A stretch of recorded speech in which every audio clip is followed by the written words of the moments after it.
এবার সীমান্তে পাওয়া গেল রহস্যময় গোপন সুড়ঙ্গ।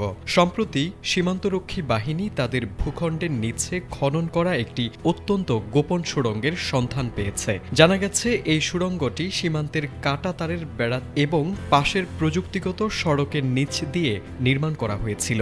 এই অবৈধ পথ ব্যবহার করে অনুপ্রবেশের অভিযোগে প্রায় ১৩০ জন অভিবাসীকে গ্রেপ্তার করা হয়েছে, যেখানে দুর্ভাগ্যজনকভাবে বাংলাদেশি নাগরিকও ছিল।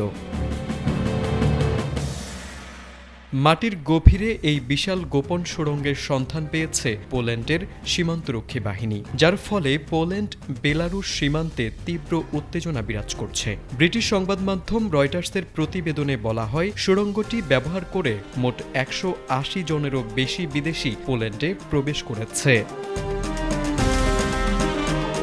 প্রতিবেদনে আরও বলা হয়, পডলাসিয়া অঞ্চলের নারোকোভা গ্রামের কাছে সুড়ঙ্গটি আবিষ্কৃত হয়। সুড়ঙ্গটি বেলারুশ সীমান্তের ভেতরে প্রায় ৫০ ফুট দূরে জঙ্গল থেকে শুরু হয়ে পোল্যান্ডের দিকে সীমান্ত বেড়া থেকে মাত্র ১০ মিটার দূরে শেষ হয়েছিল।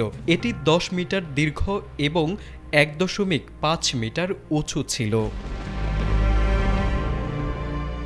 সীমান্তরক্ষী বাহিনীর মুখপাত্র জানিয়েছেন, ইলেকট্রনিক নজরদারি ব্যবস্থায় সন্দেহজনক গতিবিধি ধরা পড়ার পর দ্রুত অভিযান চালানো হয়। এরপর ঘটনাস্থল থেকে ১৩০ জনের বেশি অভিবাসীকে আটক করা হয়। আটক নাগরিকদের মধ্যে আফগানিস্তানি ও পাকিস্তানি বেশি ছিল, পাশাপাশি বাংলাদেশ, ভারত ও নেপালের নাগরিক ছিল বলেও জানিয়েছেন তিনি।